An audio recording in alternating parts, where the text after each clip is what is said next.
Okay, word problem number 109. So itong question na to, ipiniem lang to sa akin. And so the ratio between the speeds of two trains is 7:8. If the second train runs 400 km in 4 hours, then the speed of the first train is, so ito yung mga choices, 70, 75, 84, and 87.5 km per hour. Okay, so i-pause nyo muna at try nyong sagutan. Okay, so kung gusto nyo mapanood, simula number 1, yan, 109 na tayo. Punta po kayo sa description para makita nyo ang link nitong playlist na ito.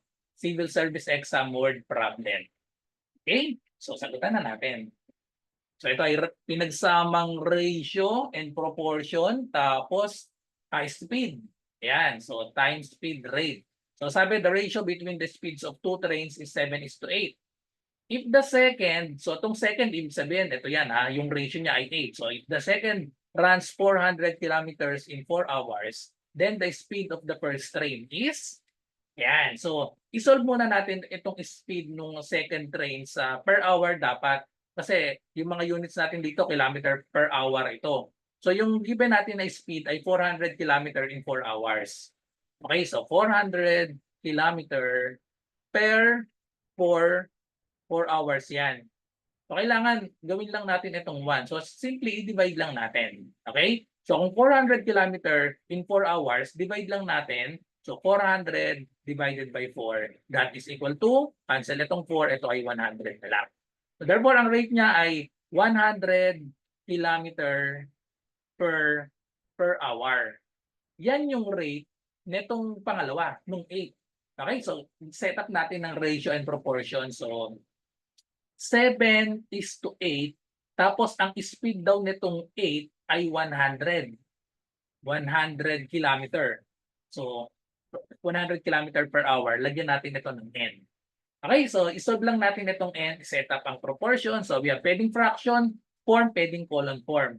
Kapag column form, pagtapatin lang natin ito. So 7:8 equals, itong magkakatapat, n is to 100.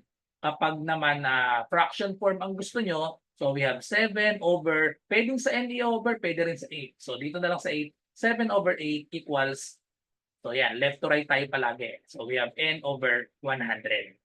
So pag ito ang ginamit, cross multiply lang. Cross multiply. So 8 times n, we have 8n. 8n equals 7 times 100. So i-multiply na natin directly. 7 times 100 is equal to 700. So itong kabila naman ay product ng means, yung nasa loob. So we have 8n equals product ng extremes, yung nasa labas. 7 times 100, 700.